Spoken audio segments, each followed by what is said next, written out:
Now we're gonna get into everything we're gonna use to put inside of the chicken. As you can see, you wanna do your bacon early. Get that out the way. You want your bacon to be flimsy. If it's whatever is too, crunchy on it, eat it. Just don't use it. You want it to have some moisture, but you want it to be fully cooked, okay? This is chicken neck bone, heart, liver, all that good stuff out of the chicken. I'm gonna use this inside of the stuffing also. Then we have all of our vegetables. Cucumber, carrots, the routine.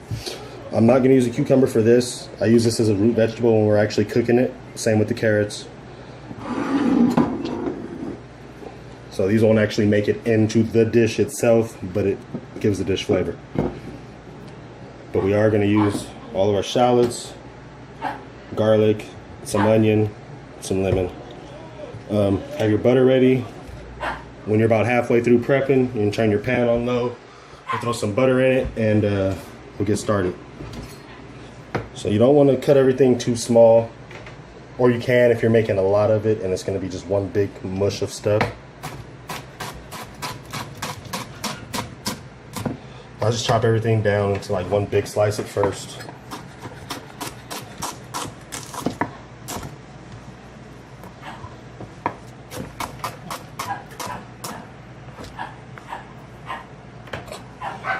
Dog's on one right now. Right. Chop those down. I'm not gonna leave them that big, but I'd rather get through and do a total mix. What you don't want to do with your garlic though, because obviously that's gonna be the last thing you throw in. When you're chopping, using your knife, smooth and safe. Never have your fingertips out when you cut. You want to use it against the side of your knuckles.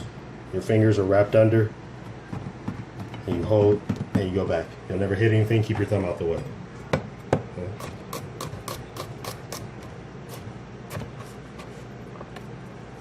So I'm going to chop these down, kind of thick right now.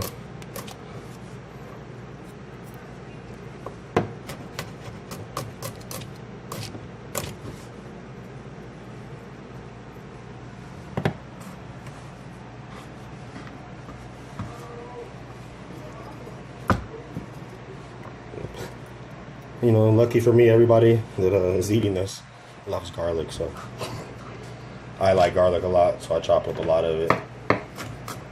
Judge what you want, use what you want, whatever you feel you want inside of it, you can do. This is just what I'm doing for this demonstration, but go wild, get creative.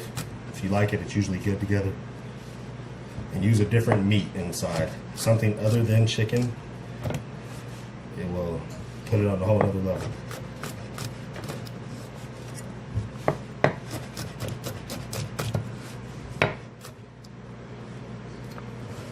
I'll chop these up last.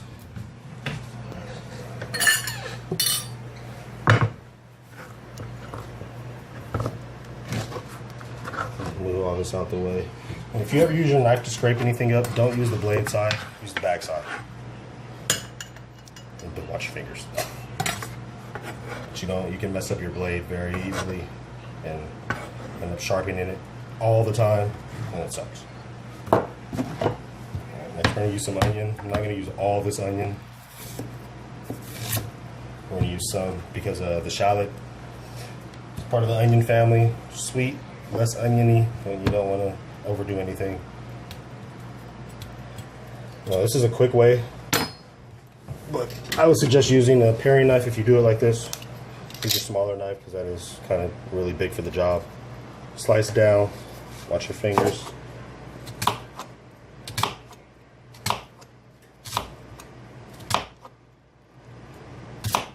All the way to the other side. Flip the other way. Slice down.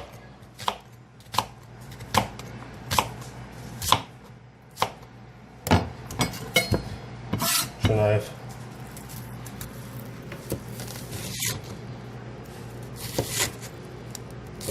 Got yourself some pre-cut onion. You don't have to sit there and chop it all up.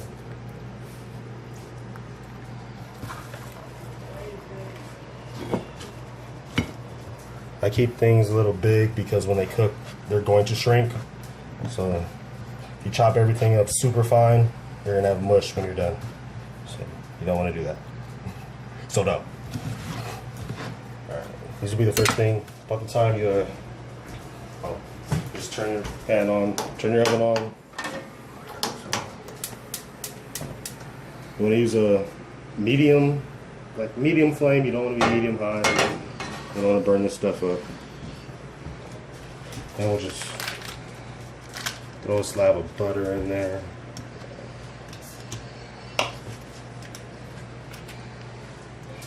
You can use lighter oils. You don't have to use butter. You can use, I can't believe it's not. If you're on a health kick, obviously you want to eat healthy, do so.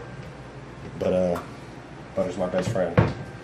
And I'm not big, so enjoy if that's what you enjoy. We'll come back over here. We'll just knock these down a little bit. Just throw it in a line. Watch your fingers. And just go through the whole bunch of it.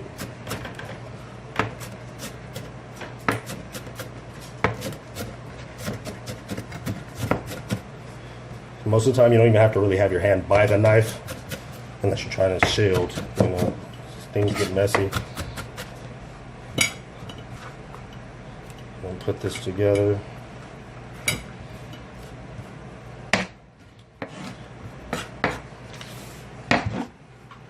And we'll just run through it one time or twice.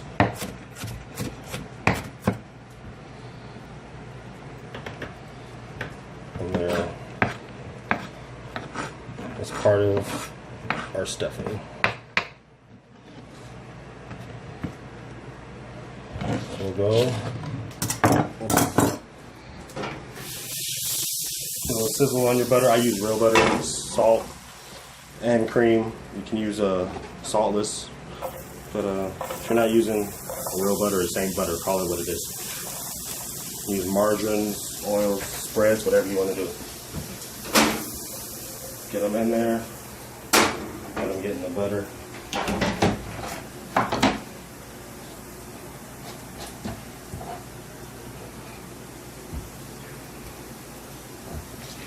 Next, we're going to throw the stuff that we used, that we got out of the chicken inside. You're using the cutting board. If you cut vegetables and stuff like that, cool. You know, don't worry about it. Once you put meat on the cutting board, you want to clean it off before you put anything else on it. Whether it's cooked, whether it's raw, do it. You know, it's best for everybody involved. I'm going to chop down the kidney and the heart. And you want to cut this down kind of fine so it actually spreads throughout, because it's not as much with this. So you don't want 6 big pieces one place and the rest of it doesn't have any at all.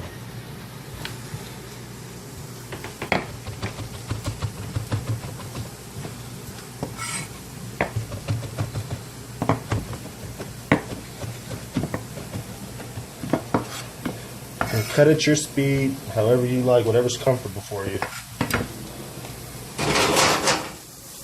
Keep an eye on your stuff over here. And try to get it across the pan so you can have something to fill everything up with. Just make sure you get a good mix. Stuff on the sides, try to keep it in the middle. Keep it on medium flame because it'll cook for a while. Believe it or not, everything in the inside of the chicken does not cook at the same heat as the chicken once we're actually having it in the oven. So anything inside of it, you want to have it partially cooked. Minus spinach, because everybody knows when spinach gets wet, it's cooked.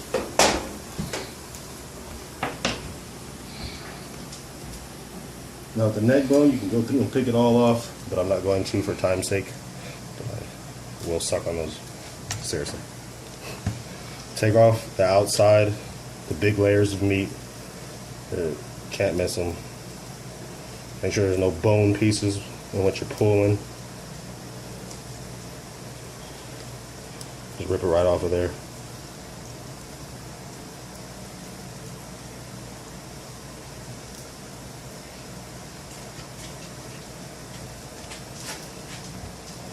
And take that, do the same thing. I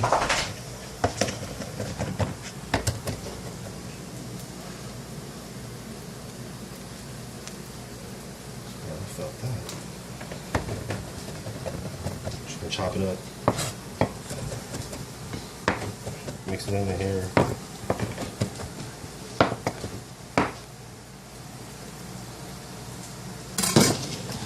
We're gonna take this. I'm gonna throw it in here.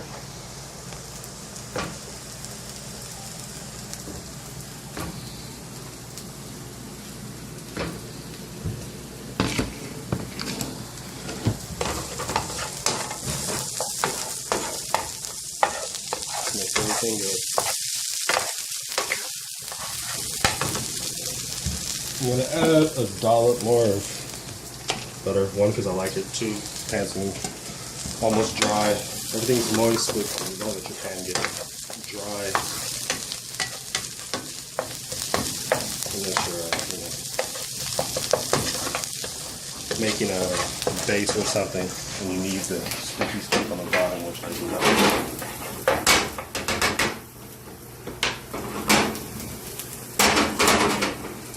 We'll let that cook lightly.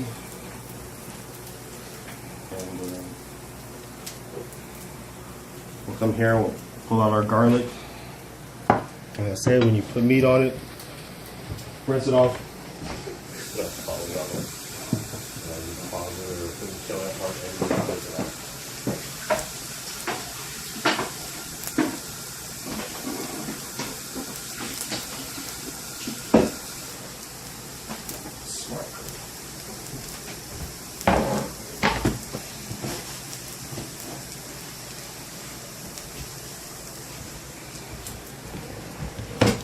Clean that board off for the next thing you have to do.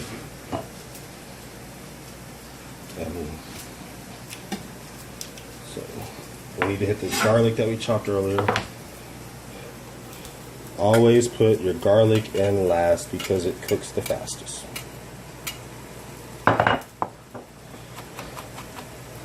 So go in here and chop it up. Now, if you have a lot of garlic, you can have like little nice, like a medium chop like that. If you have a little, you can chop it up more, make it into a paste if you're trying to spread it through the whole thing. If you're using a lot, obviously, you want it visible.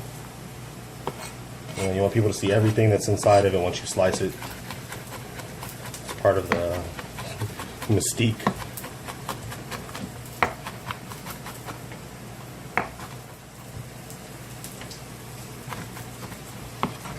And it's one of the best smelling things on the planet, other than bacon. Whoop. You'll be corny. Throw this in here.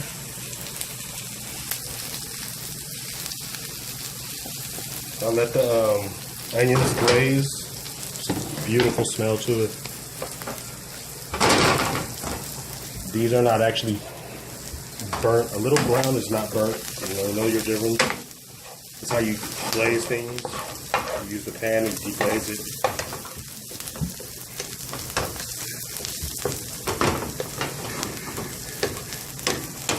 And Jessica thinks it smells so bomb right now. It's my camera girl there.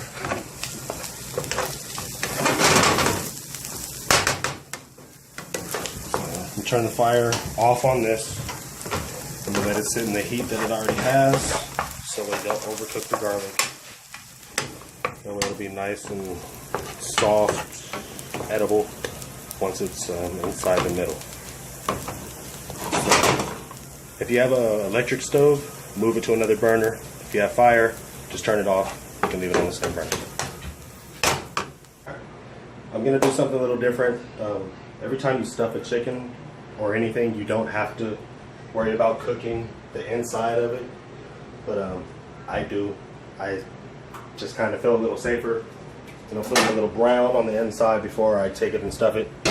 So I'm gonna throw the pan on. See, I left some of the stuff in there, little shallots and onions and stuff. I'm gonna throw some butter in there or whatever you use. Yeah, that good stuff is right there.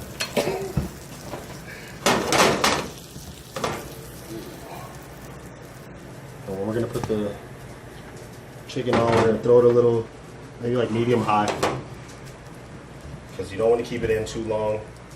You want to hit it for personal reasons if you do it this way. You don't have to do it this way.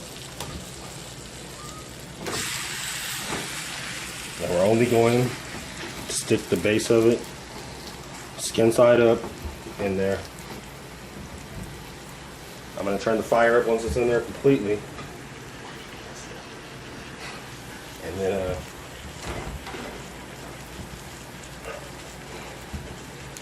just gonna let it sit in there.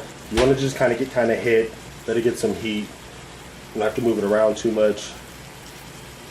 And we'll check on it in a minute. All right, it's been about 3 minutes. Chicken in there on high. Just cut the fire off. So we're gonna take the chicken out of here. Also, the cutting board I had it on, I did clean because it is partially cooked. Clean the raw stuff off just because. It is going to be laying on raw back, but do it for safety. Sanitation is the #1 thing when you're cooking food. You don't want to get anyone sick. Okay? So this is the inside of our chicken. Like I said, I just feel a bit safer with it being hidden here. And I do them without doing this sometimes, but for this one at home, this is just better for everyone. Okay, these are your thighs and drumstick side. Your top. You don't want to do it too long because you want to be able to still fold your chicken, roll it, whatever you're going to do to it. So the next thing I'm going to do,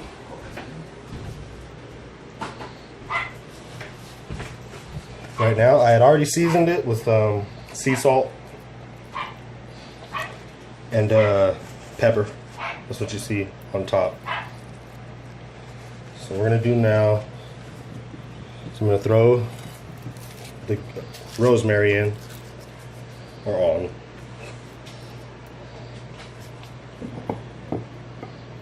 Honestly, I suggest using rosemary often when you're doing something like this because the taste is really unbelievable. It's not too strong, it's not too soft, it's perfect.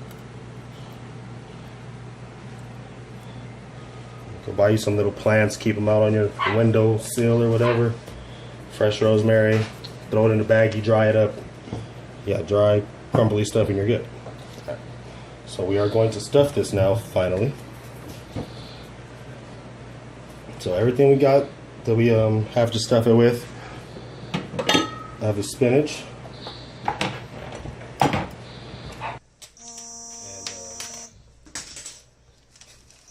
What I like to do with the spinach, because I like spinach and most people do, and it helps your presentation also, is I layer it and I do layers, then I'll put something else on, do another layer. It just gives it a good presentation when you're done. Get some, when you're buying spinach, try to get the ones, fresh spinach with the biggest leaves. It seems like it has the most big leaves. And you don't have to use as much or worry about breaking stems off as much, which I had hope with today, thank you. And so we're just gonna put it throughout there. And we're gonna be doing this as our first layer. After our first layer, make sure everything's in a good place too, where it's not just gonna slide off to the side if you put something else on. Don't be shy with your stuff. It's nothing bad with having a bunch of great stuff inside of something. So the first layer, what I'm gonna do is, I'm gonna use the bacon that we prepped earlier.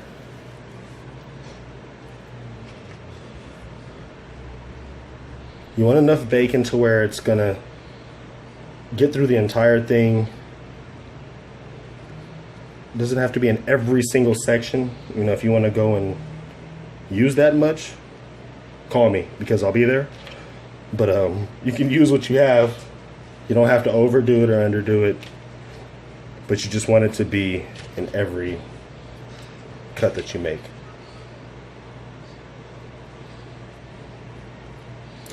And you want to have your stuff kind of inside of maybe like a 1/2 inch border of everything. That way, you know you have that extra room when it's time to close it up and seal it.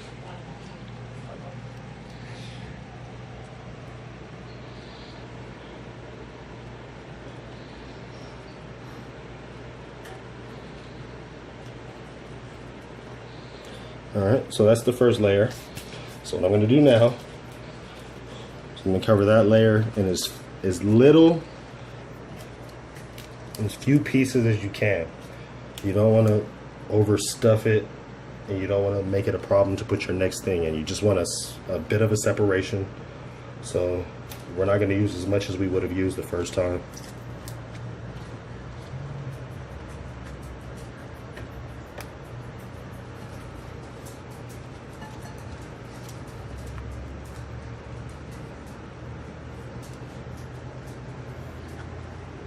Okay, there we go. That's my second level. What I'm going to do here is add what we made earlier. It's our shallots, our garlic, and our onion. Put that on.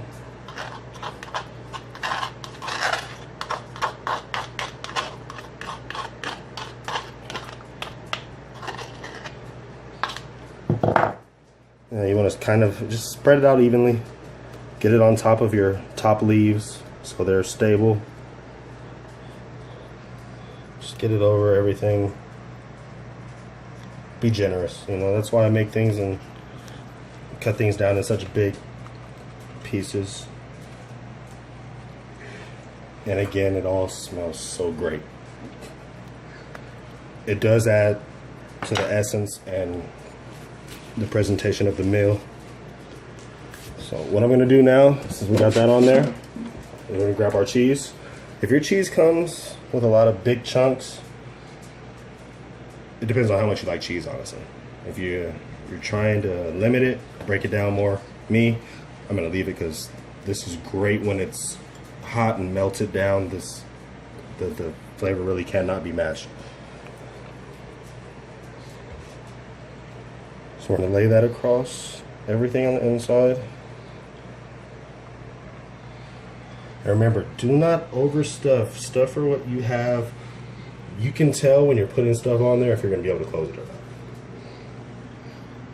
If you feel like you're not, you know, cut it down a little bit.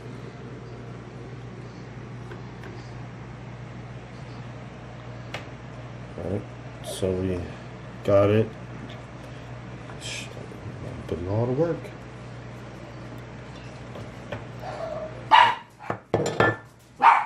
Alert dogs, alert dogs.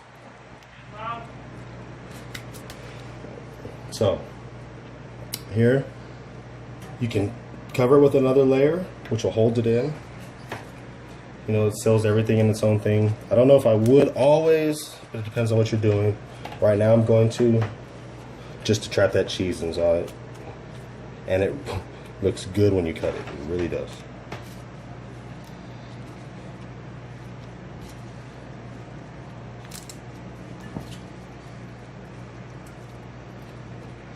Okay.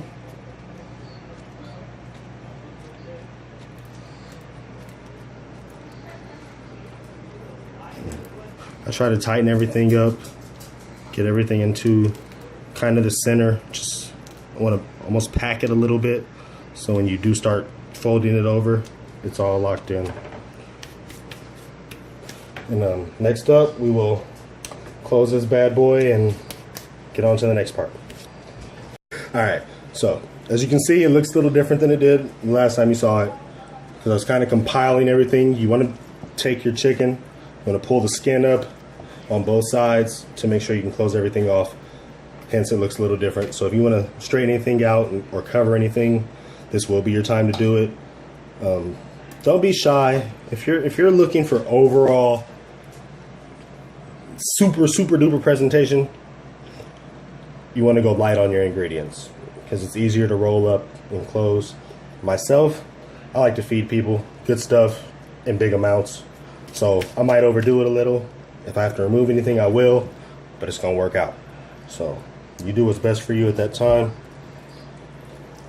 I'm gonna take the skin, bring it up. You wanna bring up your other side. You want it to be completely covered. You don't want anything in this top area to be visually showing. You don't want to see anything.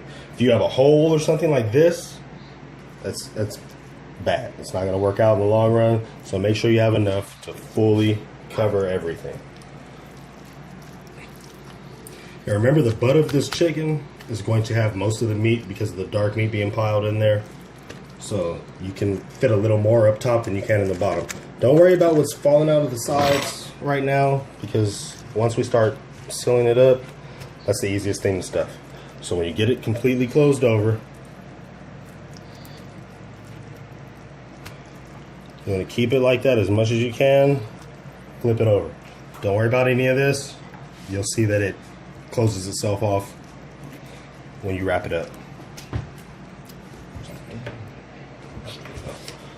Remember, use proper wrapping twine.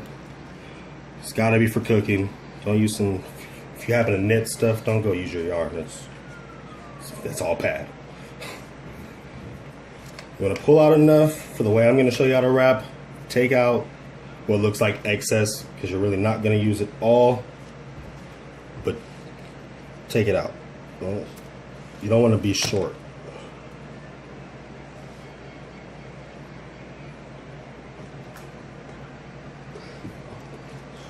You want to make sure that you preheat your oven.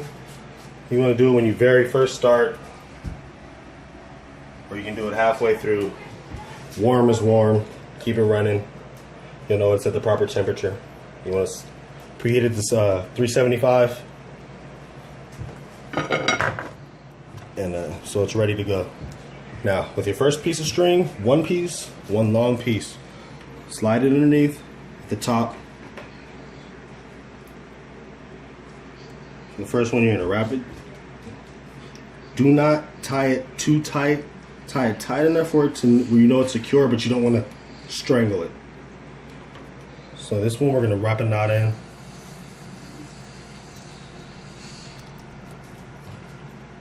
Okay, got this secure. There's a little space it can breathe. Now, the proper way to wrap, without having to go piece by piece by piece, you tie one together like that.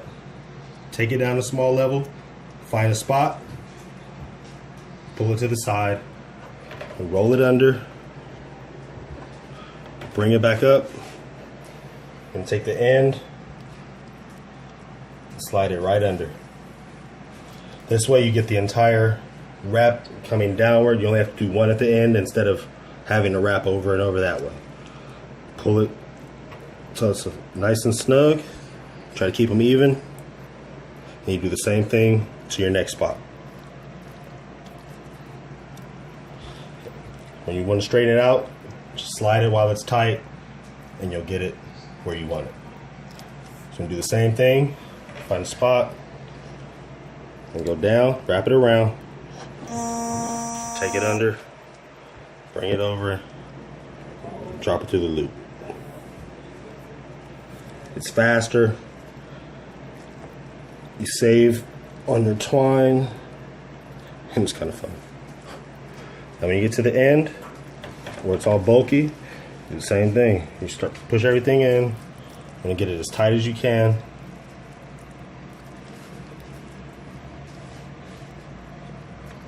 I'm gonna throw this under. Don't worry about stuff. If you see stuff falling out, it's not an issue right now. You just really want to wrap. If you have to put anything else back in, you can do that when you need to.